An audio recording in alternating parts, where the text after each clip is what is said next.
La informática es tan amplia que no podemos marcar un principio y un fin de cualquier logro, pues cada día se descubren nuevos rumbos, nuevos atajos y más cosas a programar. Esto será un vistazo de Argentina entre 1960 y 1976, luego unos años dedicados del profesor Manuel Sadowski y finalmente un mini recorrido histórico de las mujeres en el ámbito informático. Comencemos. A día de hoy podemos distinguir hasta 5 generaciones en la evolución de la informática. Centrémonos en las primeras 3 que cubren el periodo que queremos explicar. Primera generación abarca desde 1940 hasta 1952. Se trata de un periodo en el que se construyeron muchas máquinas de cálculo que, por su gran tamaño, necesitaban un sofisticado sistema de enfriamiento y funcionaban muy lentas. La segunda generación, entre 1952 y 1964, tiene como protagonistas a los transistores, los cuales solucionaron el problema del tamaño y el calentamiento de las computadoras. La tercera generación en la evolución de la informática fue entre 1964 y 1971. Se centra en la tecnología de microcircuitos integrados, a partir de los cuales surgen los llamados teleprocesos. Sabemos que luego de las revoluciones en el mundo, la tecnología avanzó a pasos agigantados, casi consumiéndonos a nosotros. Por eso, hoy explicaremos algunos procesos importantes sobre la informática. En el año 1961, el país era gobernado por el presidente Arturo Frondizi, el cual tenía una política desarrollista. Años antes había comenzado la conocida batalla del petróleo y la discusión entre la educación laica o libre. La Clementina fue la primera computadora científica adquirida en estos años, instalada en el Instituto de Cálculo de la Facultad de Ciencias Exactas y Naturales de la Universidad de Buenos Aires. Era una computadora británica marca Ferranti y modelo Mercury. Su nombre se debe a que cuando terminaba un proceso de cálculo comenzaba a sonar una música estadounidense o My Darling Clementine. La computadora fue luego programada para que, en vez de esta canción, suene un tango, pero su nombre ya había sido popularizado. Su compra fue la mayor inversión realizada en ciencia y tecnología en el país hasta ese momento, y fue bien capitalizada por el Instituto de Cálculo. Reglamentado en 1962 como el primer instituto de la UBA, Manuel Sadowski lo dirigió desde su fundación hasta el golpe de Estado de 1966. El equipo se instaló en enero de 1961 en el pabellón 1 de la ciudad universitaria. El costo era demasiado alto para ser afrontado por la UBA, por eso fue necesario conseguir un subsidio por parte del CONICET. Clementina era una computadora a válvulas que medía 18 metros y medio de largo y pesaba media tonelada.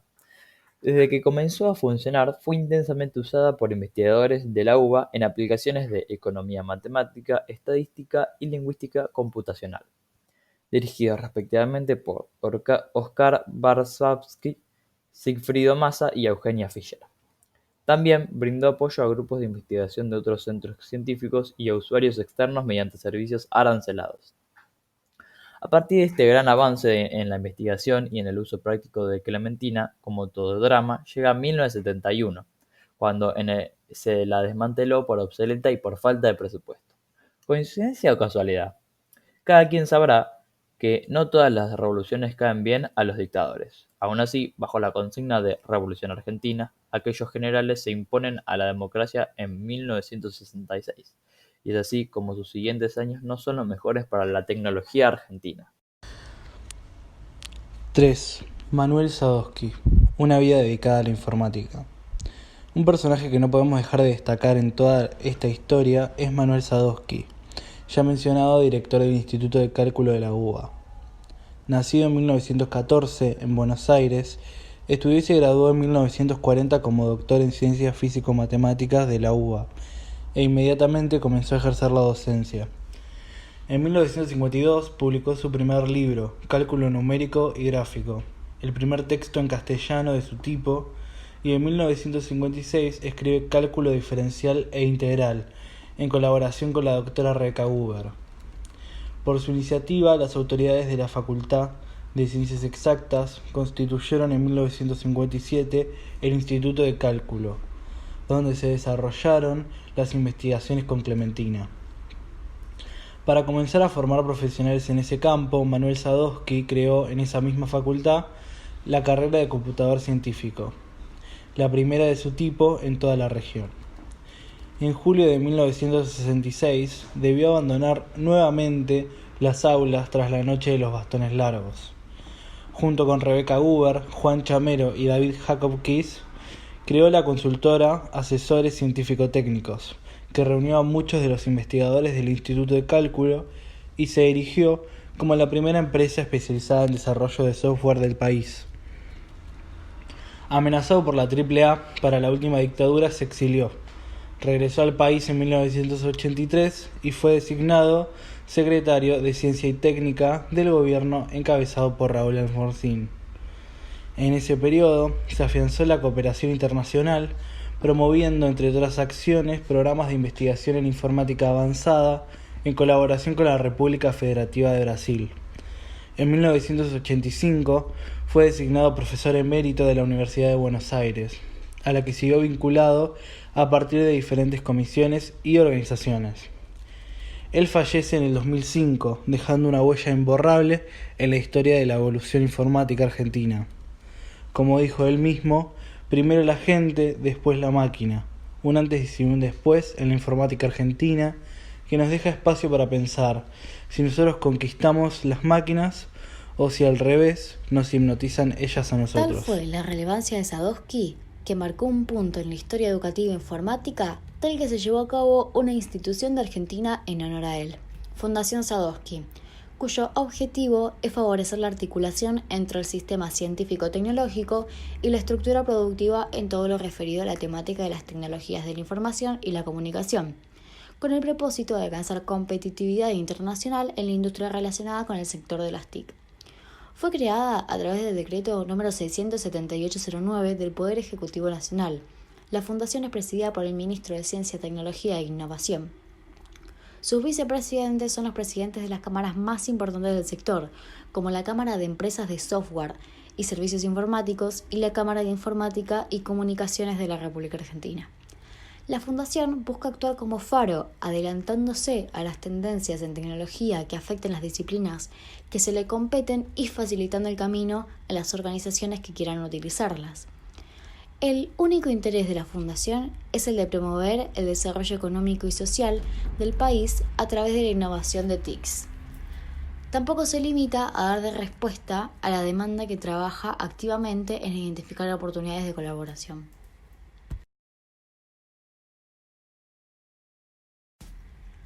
Como sabemos, el cambio de pensamiento en las últimas décadas respecto a la inclusión de las mujeres en el ámbito laboral ha progresado paulatinamente, a pesar de que aún no todo está conquistado en el ámbito y en la relevancia histórica pocas referentes tenemos que no sean hombres.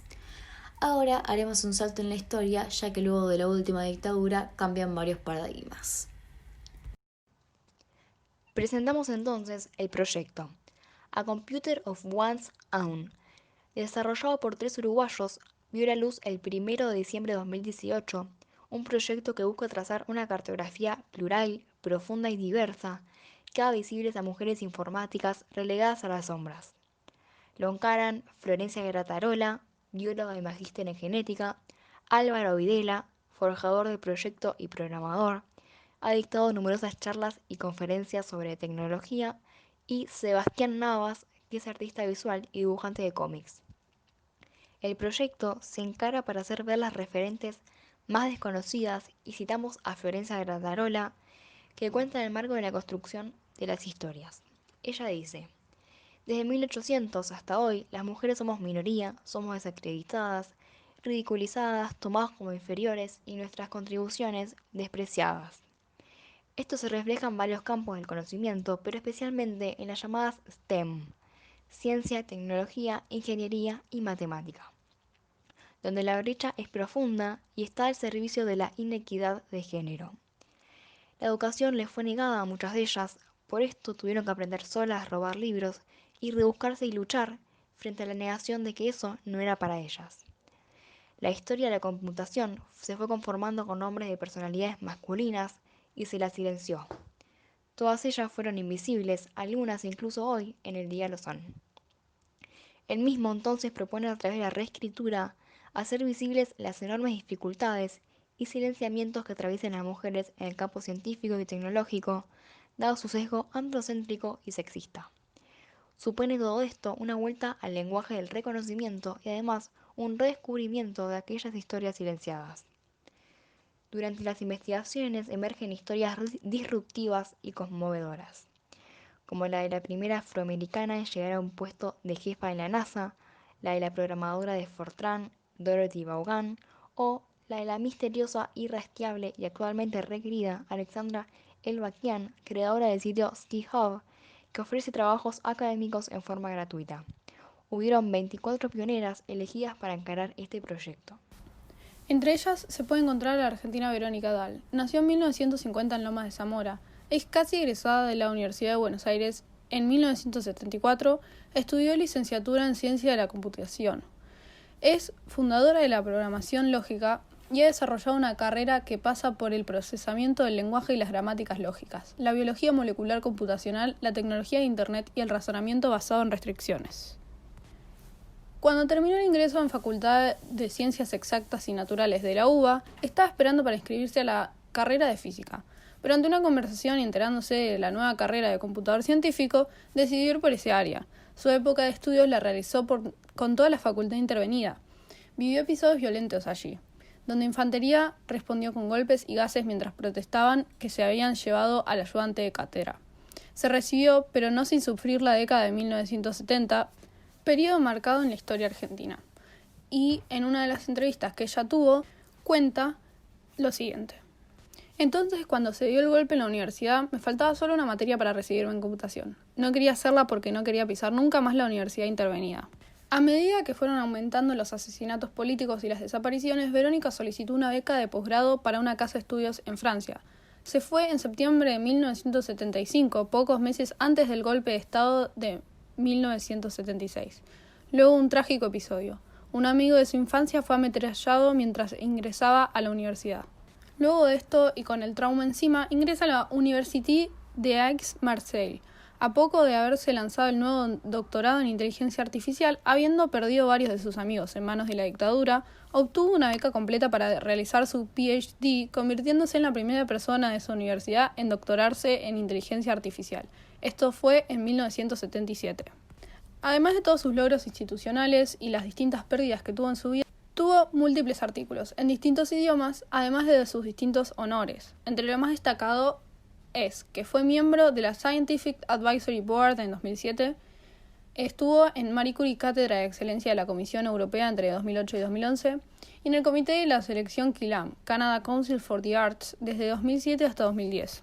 Actualmente es profesora en la Universidad Simon Fraser, distinguida como Founder of Logic Programming en 1997, es reconocida como una de las 15 fundadoras del campo de la programación lógica. En 1974, antes de irse, estudió también literatura. Terminó solamente 14 materias, pues no terminó teniendo el diploma de la misma en la Facultad de Filosofía y Letras. Según ella en otra entrevista, y citamos, sus objetivos como profesora son: creo en ayudar a cerrar la brecha entre las ciencias formales y humanísticas y lograr una comunicación más humana con las computadoras. En el proceso espero entender más sobre el lenguaje en un sentido general, incluyendo, por ejemplo, los lenguajes en términos de los cuales los problemas de biología molecular pueden expresarse de manera fructífera, y normalmente produzco resultados de valor tanto fundamental como práctico para la lógica, lingüística computacional, inteligencia y biología molecular. Finalmente, sus éxitos la llevaron a integrar los supuestos y la abducción en HyperLog, un nuevo lenguaje de programación lógica con capacidades de racionamiento hipotético. Esto muestra la flexibilidad novedosa en la interacción entre los distintos paradigmas, desde los adicionales y solucionadores de restricciones que pueden estar disponibles. De esta colaboración, que tuvo con distintas personas, ha surgido una nueva serie de talleres sobre la resolución de restricciones y el procesamiento del lenguaje. Al final, nos queda el recuerdo hoy y siempre que las mujeres no son ni consumidoras ni usuarias pasivas de la tecnología. Las mujeres fueron pioneras, creadoras y desafiantes en el ámbito informático. Por eso este proyecto, a pesar de lo reciente que es, demuestra lo poco que se sabe. Es así como la información sobre Verónica, mencionada anteriormente, aunque siga viva, es casi inexistente. Finalmente, podemos dar cuenta de las nociones tan extensas que tiene la informática en su gran impacto en las sociedades, revolucionadas por aparatos que contienen no solo datos e información, sino que pueden utilizarse como armas. Pero sin el drama y lo trágico, podemos decir que fue un recorrido histórico interesante que nos ayudó a comprender un poco más de qué lado entonces de la historia queda Argentina en este asunto. Esperamos que hayan comprendido el tema y entendido todas las nociones de las cuales quisimos hacer hincapié. Por último, les vamos a dejar la bibliografía, pero antes, nosotros somos alumnos de Quinto Informática, del Colegio Pío X, y somos María Lucía Gandur, Gregorio Ongián, Pedro Pérez, Lara Riaxi y Victoria Seri.